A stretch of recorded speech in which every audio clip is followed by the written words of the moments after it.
just go take, no, see that? No, not that piece. Yeah, this piece. So there's multiple. And then what, throw these off the cliff? No, we'll keep them in a drawer in the hall for later. He would have quit right then. He would have been like, Right. this is a bullshit operation. No, disable the motorcycle. They don't want the boys screaming at me. Welcome to the Hardy Boys Drinkbook. I'm Charles Wefso. Each episode, I'm going to sit down with writers, actors, and comedians to talk about a book in the Hardy Boys Mystery Series. We'll kick back with a signature cocktail, solve a few mysteries, and swim around with pretzels in our pockets. This episode's drink was created by Ben Carrington at Retrograde, a hidden bar inside an ice cream shop in Denver's uptown neighborhood. Today's drink is a tiki masterpiece, and it's packing an explosion of flavors like a grenade in a boat race. This is the Hardy Boys Drinkbook number 2, The House on the Cliff.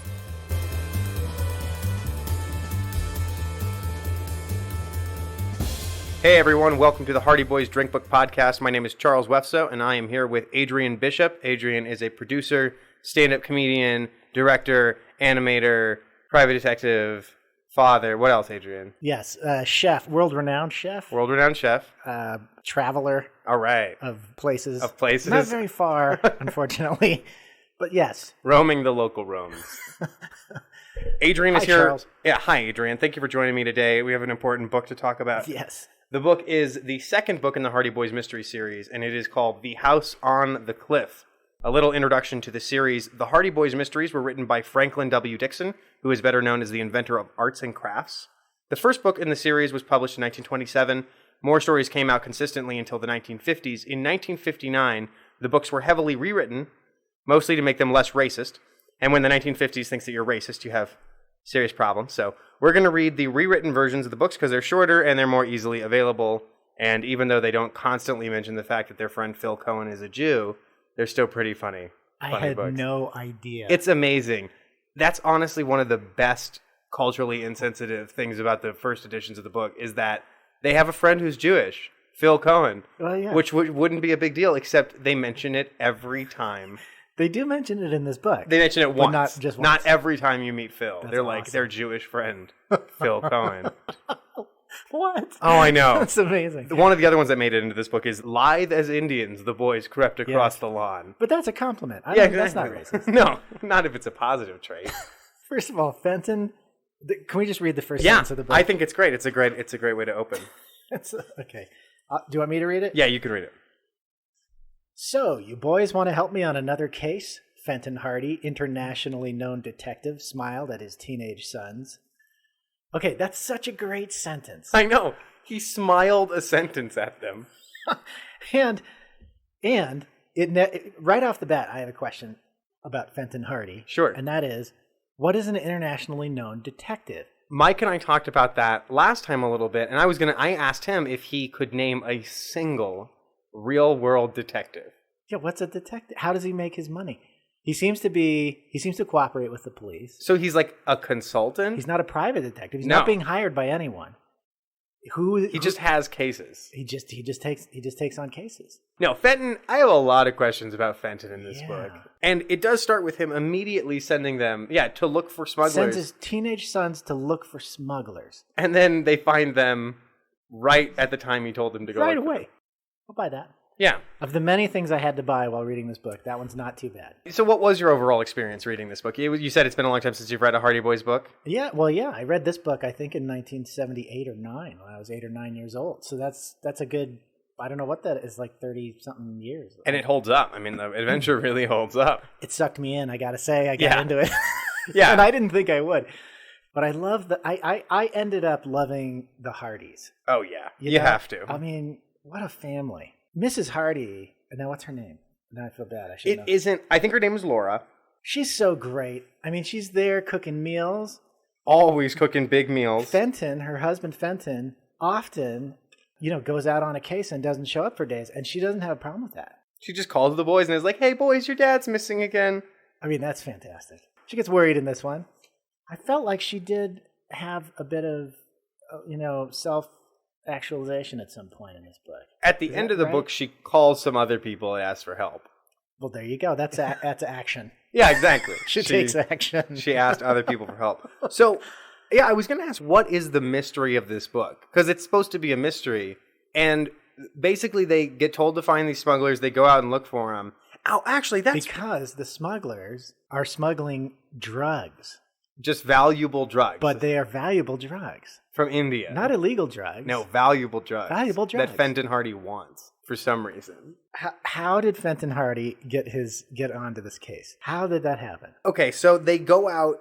Fenton says, go to this cliff, look out with my telescope, and look for smugglers. They get out there. They point the telescope. On motorcycles. On motorcycles. First of all, that I remember when I was a kid. That they rode motorcycles everywhere. That's awesome. Super cool. But then they have And these are real 50s teenagers. They can ride motorcycles by themselves wherever they want. Yeah. And they can jump off and fix those motorcycles. Right, and they have tools in their pockets at all times. I mean, that's awesome. It's also very lucky that they always have their tools on them. Sure, because people are always sabotaging their motorcycles. Their motorcycle. They go out to this cliff, they look, they see the smugglers. The place on the cliff is right next to this super old house that's on the top of the cliff. It's the house on the cliff in the title. Right, you can see it right on the picture. They hear a scream inside the house, and they run inside. They immediately kick in the front door to this abandoned house and run inside. These teenagers throughout the whole book. I support gun control, but I think that these teenagers need guns. They need handguns. I mean, their dad, so many situations. That's what I'm saying about that first sentence. Their dad right away sends them out. Does he not think these smugglers are dangerous? Immediately after this, they get locked in the house. They get out of the house. Oh, and when they get out of the house, this is another thing that makes me think that Fenton is in on this. They get out of the house, and the telescope is still there, but parts of it are missing. And the motorcycles are still there. You got to know about telescope. To know what part to take. If I'm a smuggler, this whole opening ruse is really weird, over the top and weird. Yeah, he fakes a cry for help. Yeah, and he fakes other sounds. Then he steals particular parts of a telescope, and then particular parts of a motorcycle. This guy's a mastermind. But they're all sitting on top of a cliff. He could have easily just shoved all these things off of the cliff. Many times throughout this book, the smugglers do things there's a much simpler way to go about their jobs that would make them so much easier. We've met Chet in the previous book, and Chet Morton is a food-loving boy. He's a fat kid. He's a fat kid and a coward, and those are his two. Some phrases actually used in this book by Chet Morton. Yeah. Let's get out of here, and maybe it's haunted. Yeah, actually, it's interesting. I'm just now realizing what he is the model for Shaggy from. You're right, but I like their friend Slim. So Slim makes this, or no, wait, is it Slim? Oh, Biff. Yeah, it is. It is Biff. Biff. Biff's.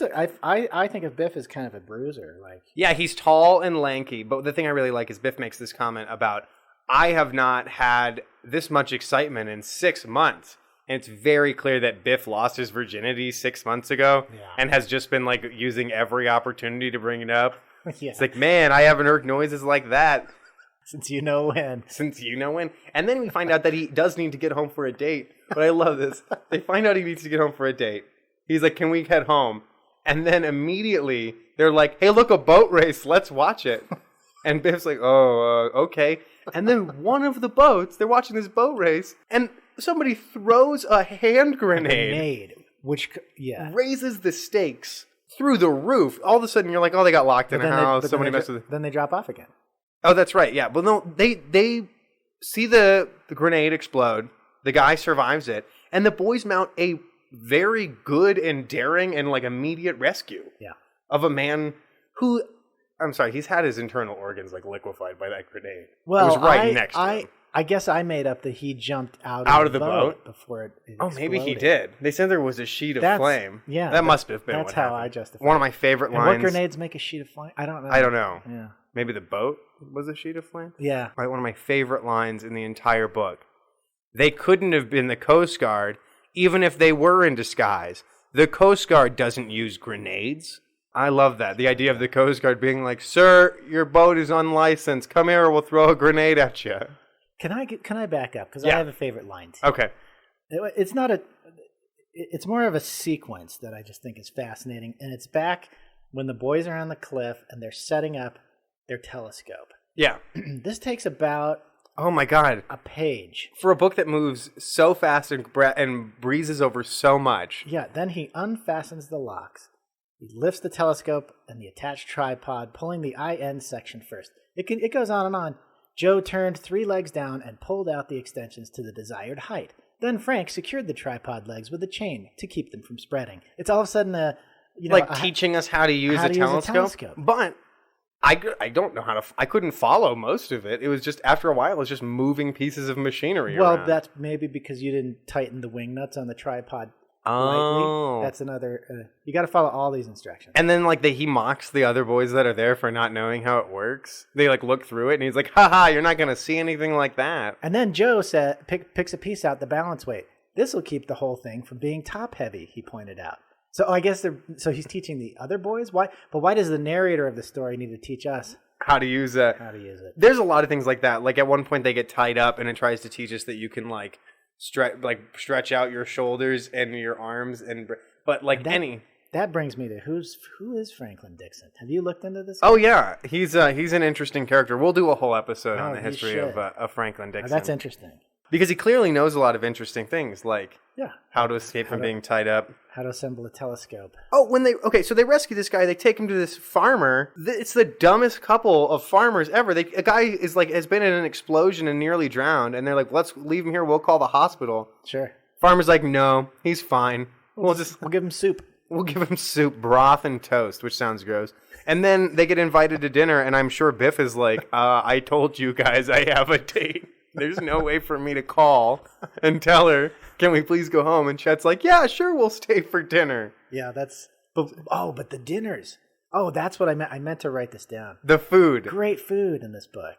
Yeah, and always dessert. Yeah. Even when he brings a picnic, he's got a slice of pie for each of them. Okay. That's excellent. I actually wondered about that when I read, because this is the second time this has happened in the series, and this is only the second book. Were you ever out with your friends outside, running around the woods, and then one of your friends is like, "Hey guys, surprise!" and pulls out a full picnic basket full of lunch for everybody, lemon sodas. Yeah, it's amazing. Cold cuts. Yeah, and you're like, where were you hiding that? Right. This whole time that nobody noticed you brought a whole picnic. It's the slices of pie that I really don't get, because they'll get all smushed up. How do you keep those slices of pie? Oh, I got a pie rack. He's got a thing for. I gotta get one of those. Yeah, that actually sounds kind of nice. But yeah, I always loved their version of a picnic, which our version of picnics when we were kids was warm ham and cheese sandwiches with mayo and white bread with that were all smeary and in plastic bags, peanut butter on everything. Yeah. Hot, smelly peanut butter. Yeah, I do love picnics though. And pie. And pie. I mean, yeah. No, it sounded fantastic. That's one of the only thing that gets serious description in this book is foods. But aside from all that silliness, I found myself getting sucked into the plot. I was interested in where it was going. I loved the scenery of it. Maybe it's this great drawing. The covers of the book really do set it. I thought there was one good description of the old house. At the entrance to a driveway thickly lined with trees and bushes was a stone pillar, into which the name Pullet had been chiseled. Frank and Joe turned into the driveway. The only part of the house they could see was the top of the roof. Finally, long beyond a lawn overgrown with weeds, they came upon a tall, rambling building. It stood like a beacon high above the water. Pounding surf could be heard far below. I'm like, okay, I'm in. Yeah, totally. You got me. Totally. And then somebody pretends to be a ghost. Yes, that was a little weird, but the great thing is right away that there's a secret passageway going down to the ocean. It's so satisfying when you find that it's true. Yeah, because if it hadn't been true, it would have been hugely disappointing. Big letdown. When they finally find the secret smuggler's passageway, and they find a secret cove, and then they find a secret door, and then they find a secret passageway, and it dead ends in this big room, and then they find a secret passageway, and then they find a secret passageway. By the time that Frank is looks like a dead end, Joe, you want Joe to slap him and be like, why would this be the dead end? Who would build all these to not go to the house? A fifth dead end. Let's see. Yeah. So they go home, and their dad's not surprised or upset in any way, because he clearly is involved. Oh, I didn't get that. I'm glad you're telling me. I think he must be involved. I think that he is the person that knew exactly what pieces of the telescope to take and how to disable his boys' bikes without stranding them entirely. I think that there's a good chance that Fenton Hardy was a former police detective who is now running a massive criminal enterprise in Bayport and is so bored that he is helping his boys both take down his competition and also it's an adrenaline thing, see if he's going to get taking down the competition. I like that angle. So yeah, and I'm sure there's plenty more evidence. That explains the days away from home with no explanation. With no explanation. They go back to check on this guy who they rescued, and the farmer, he's been kidnapped, and the farmers are tied up, or the farmer and his wife are tied up. And they deserve it, because these people showed up at their house in the middle of the night and were like, hey, did you find a guy earlier? And they're like, sure did, come on in. Right. And then he's like, he's our brother, we're going to take him. He's like, that's when I got suspicious, because they didn't look like brothers. And you're like, you got suspicious? That's when you got... And then they tie him up. I don't understand why the smugglers don't kill the farmer and his wife. They're very hesitant to kill, which I think is nice. They threw a grenade at a guy, and then all of a sudden they're like, "No, we don't kill." That was more of an action move. But if the boy, I guess, you know what I'm saying? Like he was gonna jump out of that boat. Yeah, and if he hadn't, they would have been like, "Guys, I think we killed that guy." That's terrible. We don't get into the rough stuff, boss. They say that. They say that a couple of times. Yeah, we don't get into the rough stuff. But really, if the boys would have showed up and they would have been a dead farmer and his wife. I think that might have been the end of the mystery. Stakes raised, though. Well, stakes raised, definitely, but like those people wouldn't have been able to give them the clue, the next clue. Oh, right. Bill got kidnapped. Like the next day, Fenton disappears. They go into the house looking for Dad. I think they're in the house. What do you think about this?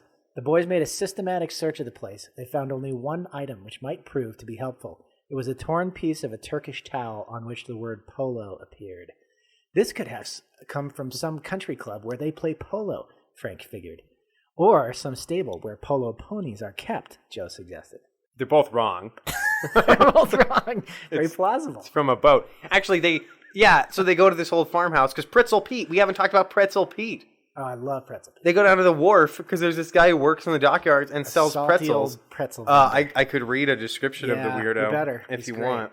He's great. Does he appear in the other books? Because no, I don't think he ever appears again. But according to the description, he's an old and reliable informant of Fenton's. Yeah, he must. I don't think he shows up again.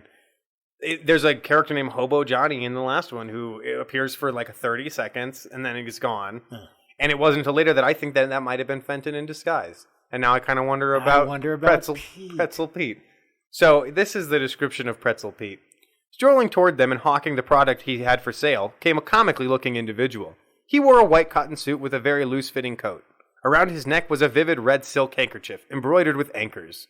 The vendor's trousers had been narrowed at the cuff with bicycle clips to keep them from trailing on the ground. Smart. With the result that there was a continuous series of wrinkles from the edge of his coat to his ankles. He wore a white hat which came down to his ears. On the wide brown band, the name Pretzel Pete was embroidered in white letters.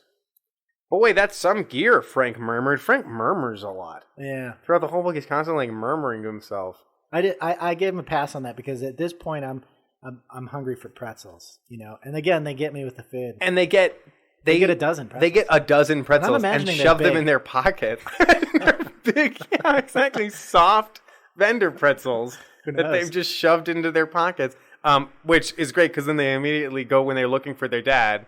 They shove these pretzels in their pockets, and then they get on a boat, and they sail out to sea, and they, wade through water up to their waist at one point. To the pretzel? I know.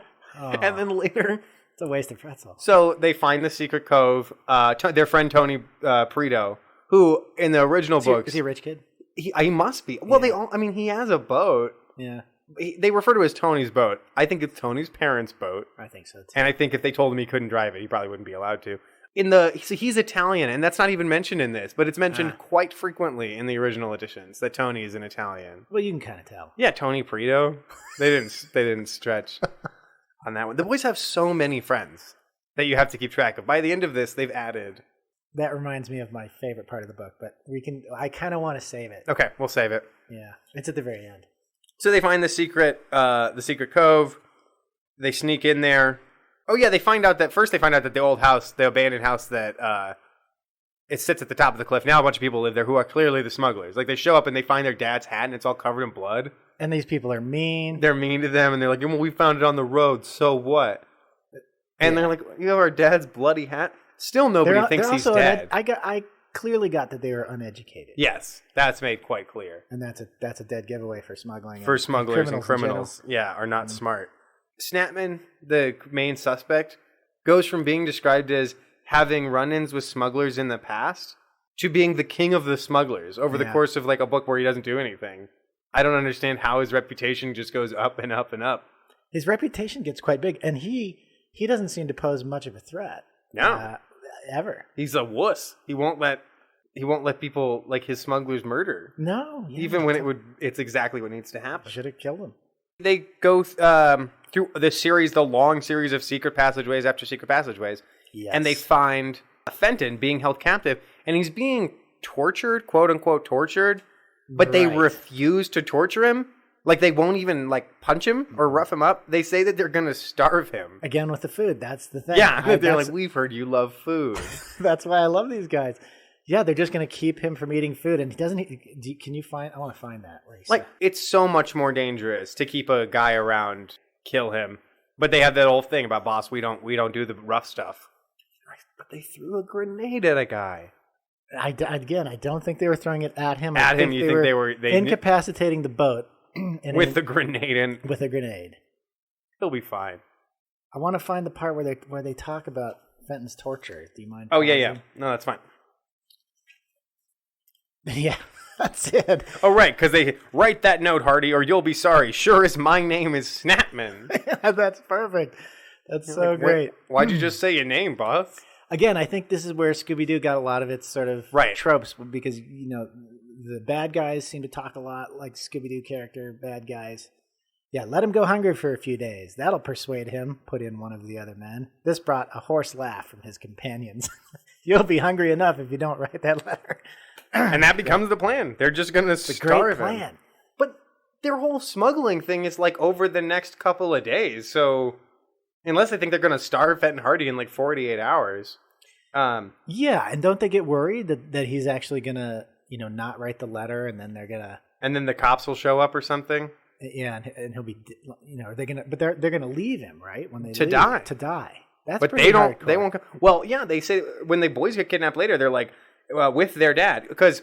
So everybody leaves and the boys come in, they free their dad, and then the smugglers come back in. And the boys actually... It's a pretty cool fight. Oh, yeah. I mean, like, they take out a bunch of smugglers with no guns or anything. Just with their bare fists. But they end up getting caught because their dad's all weak from being tied to a bed for a couple of days. And starved. Yeah, and starved. No pretzels.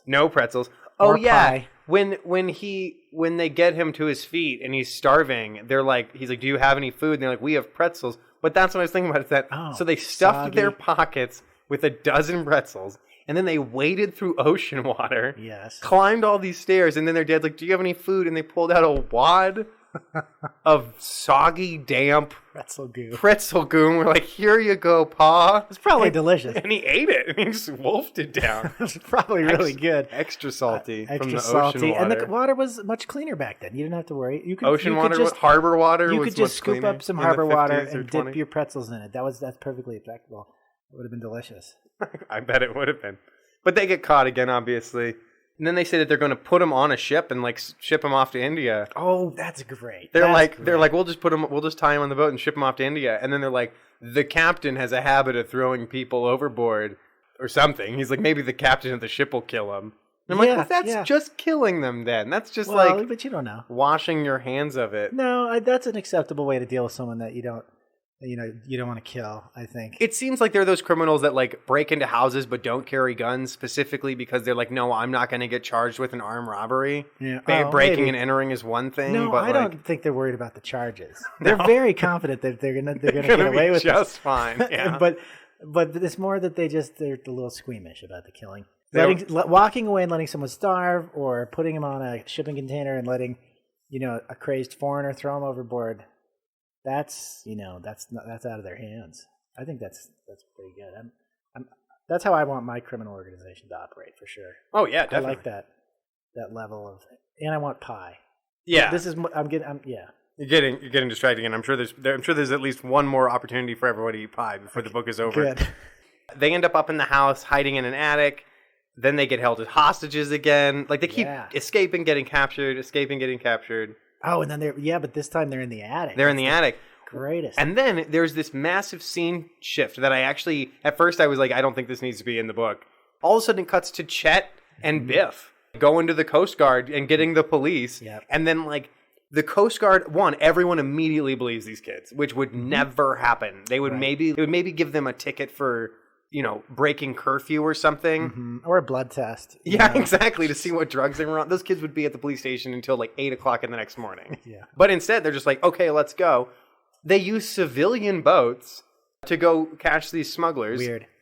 They get in a firefight. They invite the teenage boys along. They get in a firefight on the open water with civilians with them, basically saying, boys, duck down beside the edge of the boat. You almost expect them to give them guns, and they didn't. They don't. Yeah. It wouldn't have been a surprise at all if they're like, hold this gun, Biff. You know how to use a rifle, don't you? He does. Yeah. And then he like does some Aquaman stuff. All the drugs get thrown overboard, and then Biff just dives in the water and comes up with him. After like taking the time to take off all of his clothes, I'm like, they're gone, Biff. Biff, they're so gone. Maybe it wasn't that deep. Maybe it must not have been. Yeah, those cops were a little bit Keystone, weren't they? They were crazy. They had no regard for those boys' safety. And then immediately they're like, okay, there's the cove, the secret cove where the criminals are. And rather than being like, all right, let's go back and get backpack, they're like, all right, boy, do you think you can get your boat back there? And he's like, I can try. Yeah. And they sail him back there. But they corner Snapman, and Snapman has a wonderful like this speech. Is it. This is my. This is your favorite moment. Yes. Would you like to read it? I'd love to. I mean, you can read it too, and then you can.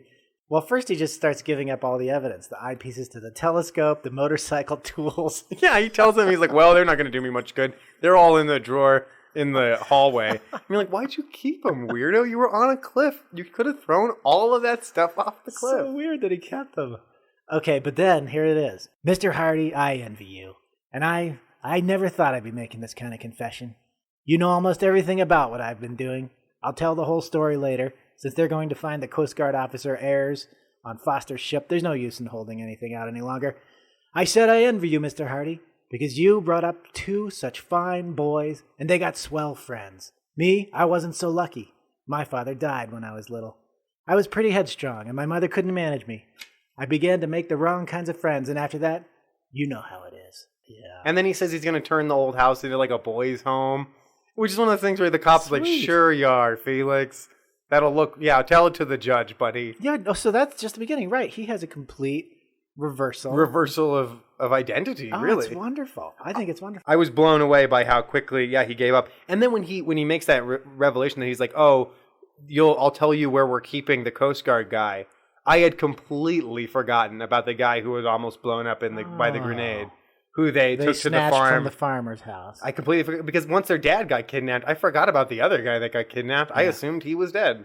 Of course he's not dead. They weren't willing to kill anybody. Mm-hmm. Yeah, and then that's the end of it. The boys don't get a reward or anything. But well, the reward is in this turn of... Oh, yeah. I guess Snapman's reversal of morality. It's just so great. And then at the very end, there's one person who they give credit for the whole thing, and that's Pretzel Pete. Oh, yeah. They're like, we owe it all to Pretzel Pete. And he's like, that's right. No. He was in one scene. He gave them one clue that they could have gotten from other people. Yeah, here's how he does it. Suddenly Joe remarked, compliments are flying around here pretty thick, but there's one person we forgot to mention. Without him, Frank and I might never have found Dad. Who's that? Biff asked. Pretzel Pete, Joe replied. So good. End of book. Yeah, and you think, okay, well, Pretzel Pete seems pretty down on his luck. Should maybe we give him some sort of reward? No. Yeah. They never give anyone else a reward. They're always the people who keep the reward. Yeah. Yeah. And that's the mystery of the house on the cliff. Not a mystery. It wasn't a mystery. The first person that they guessed was the bad guy. Well, he was. Turned out there were more bad guys, but the only mystery was when he did the spooky ghost voice. That's later explained by a henchman being like, back when I was playing Ghost. Oh, it was just a henchman. Yeah, it was just a henchman. It's the henchman Red, who the whole time I'm like, he's the guy who's always like, hey, boss, shouldn't we do something about these kids? He's that henchman who is very necessary. And Satman must have been there because someone told that henchman which pieces of the telescope. That henchman doesn't know about telescopes. He's not going to be... He's like, I'm going to take this eyepiece. I'm going to take this slide piece. He would have pushed him off the cliff, like you said. So Satman must have been there and said, no, don't push him off the cliff. Just go take... No, see that? No, not that piece. This piece. So there's multiple... And then what, throw these off the cliff? No, we'll keep them in a drawer in the hall for later. He would have quit right then. He would have been like, this is a bullshit operation. No. Disable the motorcycles. We don't want the boys stranded out here. So you can see the seeds of his change of heart. pretty early. Yeah, all right. Well, that's the mystery of the house on the cliff. Great. Then what do we talk about? Pie? Yeah, I guess we just talk about more pie. We open up our picnic basket. Surprise, Adrian. I brought picnic for everyone. That would make this worth it. Yeah. Not that it's not. Each episode, we have one of our favorite bartenders mix us up a signature cocktail to sip while we read. The drink recipe and pictures are available at hardyboysdrinkbook.com. Check them out and enjoy today's signature cocktail. All right, well, we are here in Retrograde with Ben Carrington. Retrograde is a speakeasy inside an ice cream shop. Hidden bar. You want to take that again? I'll do that again. No. I want to do that again. I want to be accurate. No, say it like that so people get the difference. It's a hidden bar. I want to be very clear about that. There is nothing illegal or illicit going on in here. Just fabulous drinks and great sci-fi on the projector. So, Ben, tell me a little bit about yourself and a little bit about your bar. So I am the bar manager, beverage director, and head bartender of Retrograde here. And we've been open for about a year. Owners Josh and Jerry own both the ice cream shop that hides our bar and the bar behind it. It was an idea that they had a few years back when they first met. They talked about wanting to do an ice cream shop. They found this awesome space in Uptown. And when they got here, they were like, this is way too big for an ice cream shop. Our capacity actually can produce enough ice cream for about 3 to 4 shops of this size. The production and freezer space that we have here. So we're a really big production facility. They also went all out and happened to also be a dairy pasteurizer. So probably one of the only places in Colorado that is both has a liquor license and is a dairy pasteurizer, which is kind of cool. So we can take in raw milk and all those things like that and really play with bases of the ice cream up front. And that also leads for me to have a lot of room to play with cocktails and things in the back, some of the things that we do there. You know, it's one of those things that it's kind of serendipitous that they got such a big space and they wanted to do this. And I got pulled in about a year ago and, we've been rolling ever since. One of my favorite things about Retrograde is your custom cocktails, your signature cocktails that have fabulous science fiction names. Where did that come from? How often do you guys change your menu? So far, we've been open for a year. We're on our 3rd menu. We just started the process of getting on our 4th menu, which should hopefully come out in the next few weeks. So if you have a favorite on this menu, you've been here, you might want to get down there and get it in because it'll be gone pretty much forever. This is one of the things I thought about putting on the menu. We'll see the cocktail that you're having. So we will see. I've been playing with it in a bunch of different iterations. What we do as a collective, we have about 6 people that work here. We all sit down one awesome Saturday morning and just make all the cocktails. And we go through it, and then we vote on it, and then whichever gets the highest score is what we pass on to the customer. That sounds awesome. Well, thank you so much for sitting down and talking with me, Ben. It's been a pleasure to have you make us a cocktail, and this was fabulous to drink. The Hardy Boys Drinkbook Podcast is produced by Jack and Charles Wefso. Our music is provided by Danny Overby. Special thanks to Adrian Bishop, Ben Carrington at Retrograde, Christian Hallstrom, and Taylor Trask at their network. If you have any comments, thoughts, or drunken fan theories, you can find us on Facebook and Twitter, and at hardyboysdrinkbook.com. If you enjoy the show, please leave us a review on iTunes, and join us next time for The Mystery of the Old Mill.